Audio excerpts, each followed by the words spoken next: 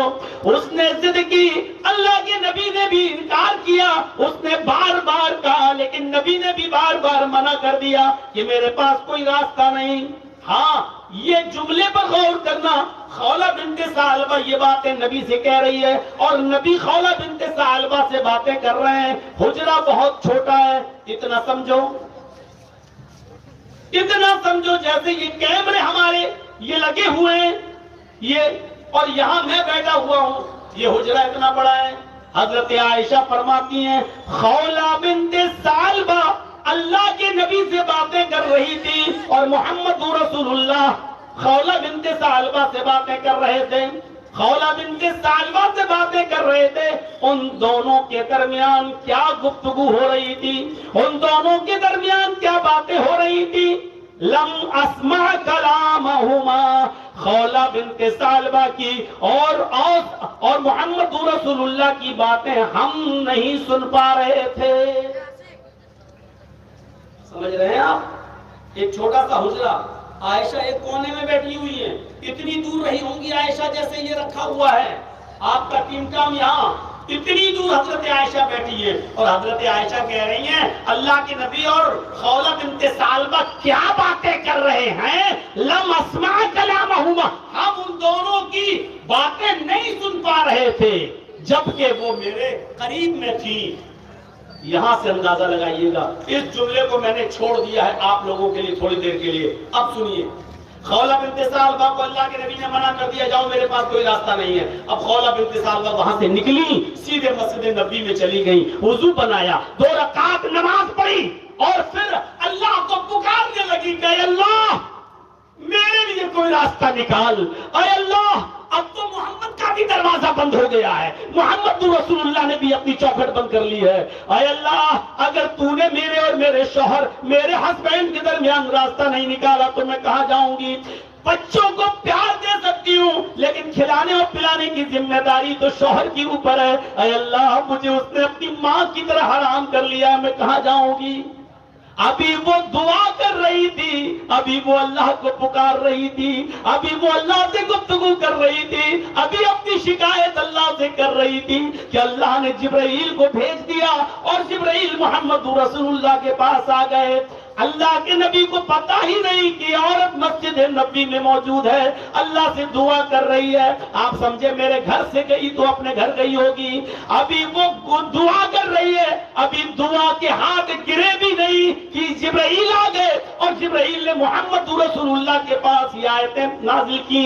اللہ نے فرمایا نبی سے کہہ دو قد سمع اللہ قول التی تجادلک فی زوجہا وتشتکی الی اللہ واللہ یسمع تحاورکما ان اللہ سمیع بصیر۔ اللہ نے اس عورت کی گفتگو کو سن لیا، اللہ نے اس عورت کی فریاد کو سن لیا جو آپ سے اپنے شوہر کے بارے میں بحث کر رہی تھی، جو آپ سے اپنے شوہر کے بارے میں بحث کر رہی تھی، وہ تشتکی الی اللہ، اور اللہ سے بھی دعا کر رہی، اللہ سے بھی فریاد کر رہی ہے۔ آپ کو کیا معلوم، مسجد میں جھانک کر دیکھو وہ عورت اللہ کو پکار رہی ہے۔ واللہ یسمع تحاورکما، اور اللہ تم دونوں کی گفتگو کو سن رہا تھا، اللہ تم دونوں کی گفتگو کو سن رہا تھا۔ کتنی بلندی سے، کتنی بلندی سے!